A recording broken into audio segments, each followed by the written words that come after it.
সালের জুলাই আন্দোলন। কিন্তু আপনারা যখন আবার জনগণের কাছে গিয়েছেন, ওনারা বলছে এটা কেবল আন্দোলন ছিল না, গুরুত্বপূর্ণ সন্ধিক্ষণ। ওখানে আপনারা জুলাই বিপ্লব এর কথা বলেছেন। তো আমাদের যে গণ অভ্যুত্থান, ছাত্র জনতার অভ্যুত্থান, সেখানে জনগণ কিন্তু ছিল।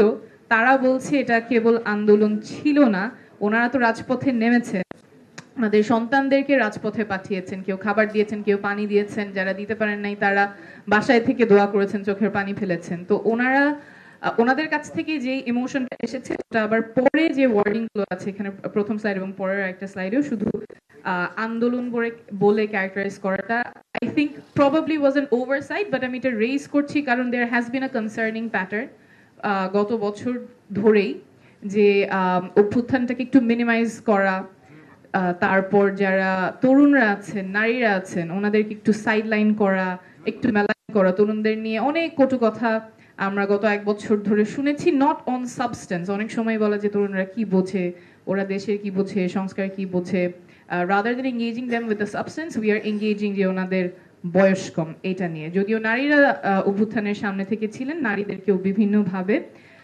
সাইডলাইন করা হয়েছে। তো ওই জায়গা থেকে আমি কনসার্নটা রেজ করলাম। I am sure it was just an oversight. অ্যানালিসিসের ক্ষেত্রে আমার আহ্বান থাকবে এই জায়গাটাতে সতর্ক থাকার জন্য, যাতে ক্যারেক্টারাইজেশনটা অ্যাকিউরেট হয়। আমি কন্টেন্টে চলে আসি। রিসার্চ ফাইন্ডিং নিয়ে অনেকেই অনেক কথা বলেছেন। আমি স্পেসিফিক 4টা পয়েন্ট তুলে ধরবো যেখানে আমার মনে হয় আমাদের অনেক কিছু অনুধাবন করার জায়গা আছে। প্রথমেই 24-এর গণঅভ্যুত্থানে কিন্তু জনগণ আমাদের যে গতানুগতিক রাজনীতি আছে সেটা প্রত্যাখ্যান করেছে, এবং সেটা যে এখনো তারা খুব ভরসার জায়গা দেখতে পাচ্ছে তেমন না, সেটা এই সার্ভেতে খুব স্পষ্টভাবে এসেছে।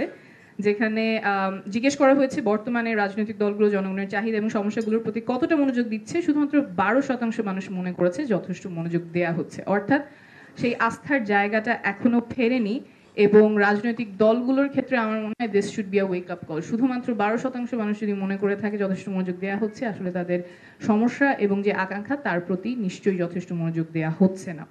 এবং সেটাই সেকেন্ড পয়েন্টের কন্টিনিউয়েশন, যেখানে জনগণ 78% অফ পিপল সার্ভে বলছে যে তারা না ভোট দিতে চায়। অর্থাৎ একটা অনাস্থা এখনো আছে রাজনৈতিক দলগুলোর প্রতি, যে নির্বাচনে তারা যে প্রার্থীগুলো পাবেন সেখানে হয়তো মন্দের ভালো একজনকে চুজ করতে হবে, তো সেখানেও প্রত্যাখ্যান করার রাইটটা তারা চাচ্ছেন। And people want the choice, people want to be able to reject the candidates they don't want as a representatives.